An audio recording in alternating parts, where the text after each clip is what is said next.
Ooh, scandalous! There's something about a juicy scandal that we just love to hear about. We can't get enough of them. And although we all love the MCU, it's way more fun to hear about all the scandals the monstrous franchise has undergone in the years since its inception way back in 2008. You know, back when Tony Stark was still alive. Yeah, those were the days. Anyways, today is all about the biggest scandals in the MCU. We're talking controversial statements, clashes between actors, directors, upper management, all of it. So, let's get into it right now.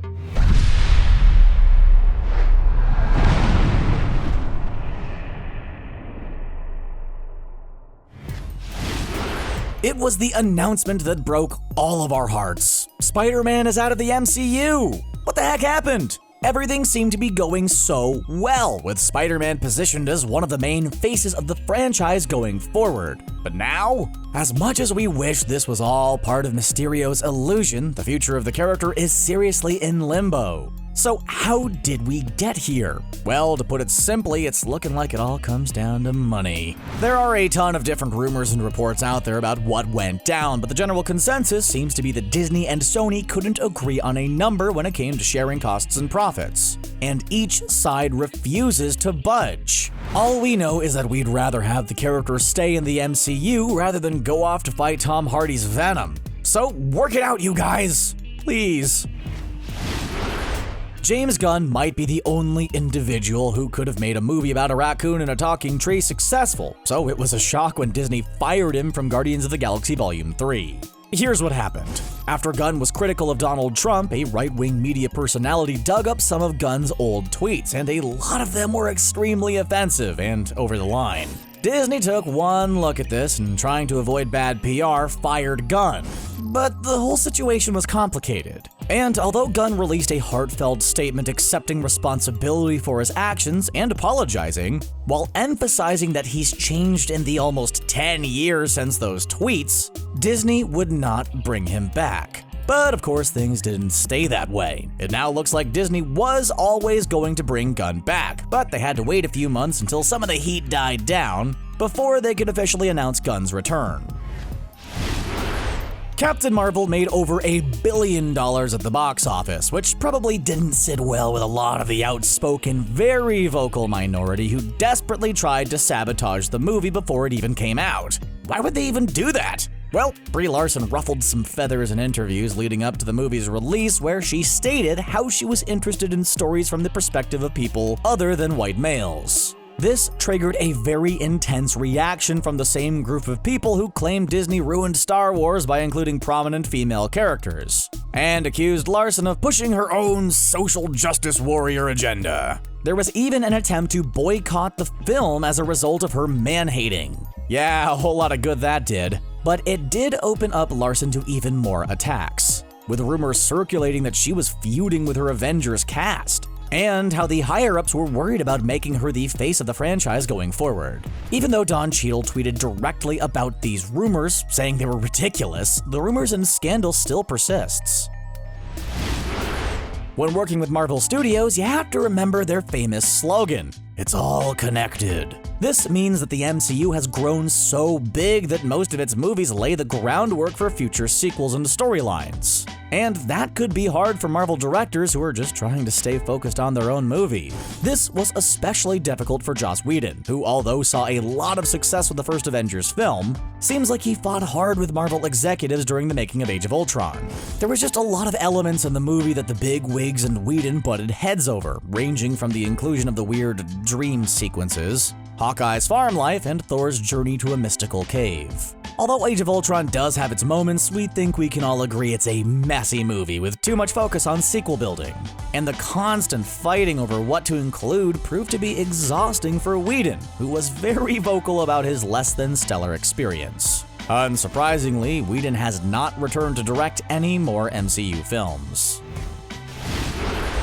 Before Thor Ragnarok completely reinvigorated the Thor franchise, the God of Thunder struggled in his own batch of solo films. It just wasn't working as well as the Iron Man and Captain America movies, with Thor: The Dark World having the general reputation of being one of the MCU's weakest outings. But it's not just the movie with one of the most boring villains. It also has one of the biggest controversies surrounding it. Originally, Patty Jenkins was attached to take over directorial duties from Kenneth Branagh, but things took a nasty turn when Jenkins suddenly departed from the project. It just looks like Jenkins wanted more control of the movie, but Marvel had different ideas. They probably should have listened to her, as Jenkins hopped across the line to direct the smash hit Wonder Woman, so overall, she was fine. But you know who wasn't? Natalie Portman, who disliked the way Jenkins was let go from the project and mostly only stayed on board because she was under contract. Has there been as good an actor as underserved in the MCU as Idris Elba? The dude is a serious heavy hitter, but he's been severely underused across his appearances in the franchise. Playing Heimdall, the all-seeing, all-hearing Asgardian who stood guard over Asgard's Bifrost Bridge with omniscient authority. Although he's a treasure, the role doesn't really reflect that, and the actor himself has been very vocal about regretting his choice to be a part of this franchise early on. There was one instance where he had to return to Thor: The Dark World for reshoots, but the experience was so bad he spoke to his agent, telling him how torturous the experience was. And what was the agent's response? Basically to suck it up. He was under contract and had to fulfill his obligations. Luckily, he got more to do in Thor Ragnarok, and it seemed like he was poised to lead the Asgardians alongside his best bud Thor, but that was before they crossed paths with a certain Mad Titan. Hawkeye actor Jeremy Renner is known for his blunt and unapologetic demeanor, so it's not surprising that he found himself caught up in his own MCU scandal. And he even dragged down Captain America in the process. While Renner and Chris Evans were being interviewed on camera, they were asked a question regarding their thoughts on fans' expectations that Black Widow would end up with one of them. Without missing a beat, Renner jokingly called Black Widow a slut, while Evans roared with laughter and called her a complete whore. Obviously, that didn't go over too well, and although Marvel tried to do some damage control, Renner maintained his stance about how it's a fictional character, and not something that should be taken so seriously. But even though he clearly meant it as a joke, it was still something that caused a major stir. Insulting one of your only prominent female characters in a way that's completely derogatory probably wasn't the best move.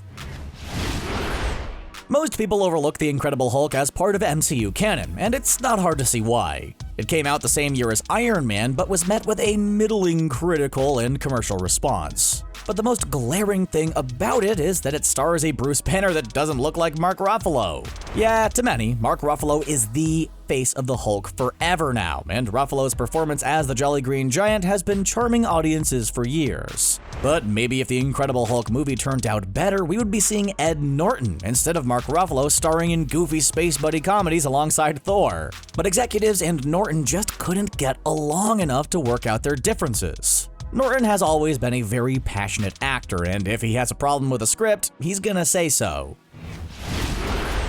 Although, when Ed Norton was replaced, he seemed alright with brushing it off and moving forward, but not everyone operates like this. Look at Marvel's first high-profile scandal when Terrence Howard's James Rhodes was replaced with Don Cheadle for Iron Man 2. Howard was very vocal about his displeasure of leaving the franchise and has blamed it on Iron Man himself, Robert Downey Jr. According to Howard, he was supposed to be offered a certain amount of money for Iron Man 2. But when the offer came in, it was a fraction of what was originally agreed upon, with the rest going to RDJ. Howard said that Marvel told him he could take the money or leave, because the movie would be successful without him anyway.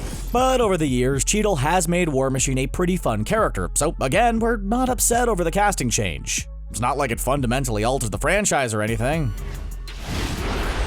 For a very long time, Hollywood has had an issue with diversity and proper representation of all ethnic backgrounds and races. In the last few years, there has been a major push and change of how Hollywood operates. And if there's a problem, oh boy will we hear about it. When the cast of Doctor Strange was announced, many were shocked to find that Tilda Swinton was tapped to play the Ancient One, who in the comics is an older Asian male. Many felt this was another instance of whitewashing and voiced their opinions of the matter accordingly.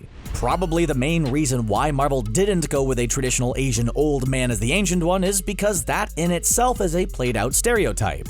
Maybe if they really wanted to switch up the gender of the Ancient One, they should have gone with a younger Asian female to both honor the comic book character's roots but not fall into outdated stereotypes.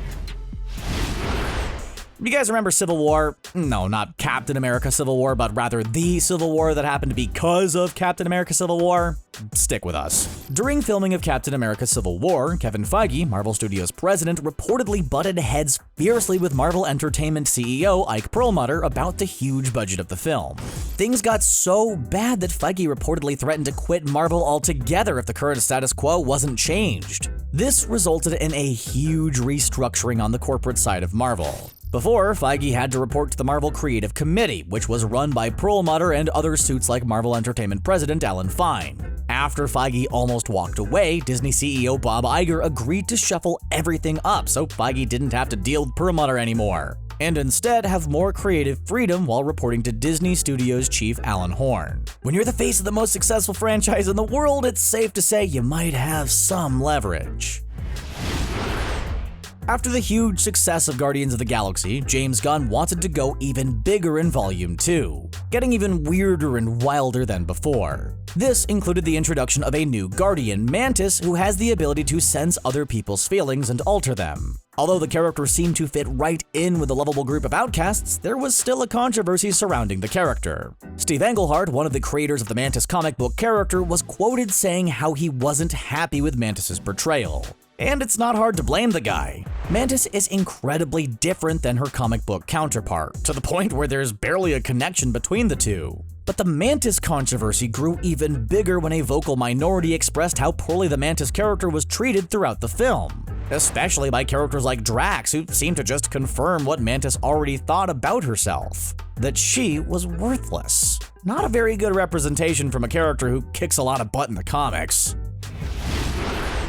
After a critical story that detailed Disney's business relationship with the city of Anaheim, the current city of the happiest place on Earth, Disneyland, Disney banned LA Times reporters from advance screenings of their movies. What happened? Well, Disney released an official statement about how they had offered rebuttals and facts regarding LA Times claims, but were denied any sort of retraction or apology. The LA Times stood firm by the stories they were reporting, and this resulted in Disney banning the LA Times from advanced screenings, which means loyal readers had to wait until Thor Ragnarok was officially released before they read the LA Times review on it. Is it just a coincidence that the LA Times review of that movie was less than encouraging, citing that the film is a bit too taken with its own breezy irreverence to realize when it's time to rein it in? But besides the bad review, Disney faced backlash for its block and soon reversed its decision.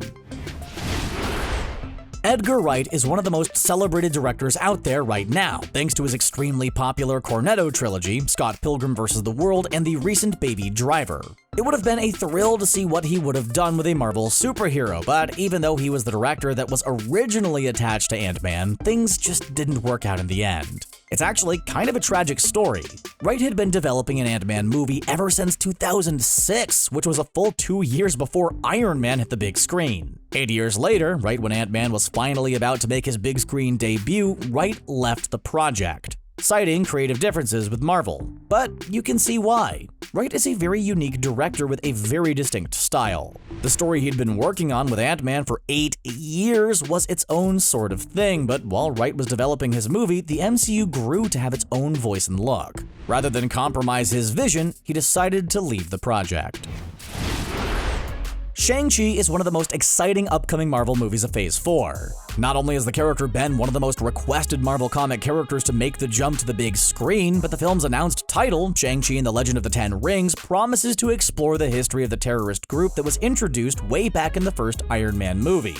And since this is a movie about the Ten Rings, we'd bet money that the history of the Mandarin will finally be explored. And yes, we're talking about the real Mandarin, not some washed-up actor named Trevor. But there's one element to the movie that's already causing controversy, and that is how much of Shang-Chi's backstory will the movie actually cover?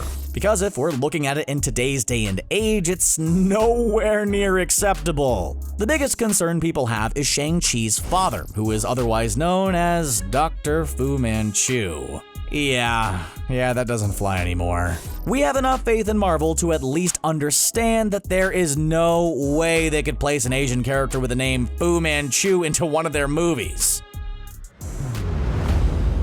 Although we love the lighthearted nature of AntMan, we're really disappointed that creative differences stopped us from seeing Edgar Wright's version of the character. What about you guys? What was the most interesting scandal on this list? Was there anything that you think we missed? Feel free to let us know in the comments down below, and as always, don't forget to hit that subscribe button for more awesome MCU content. And hey, thanks a whole lot for watching.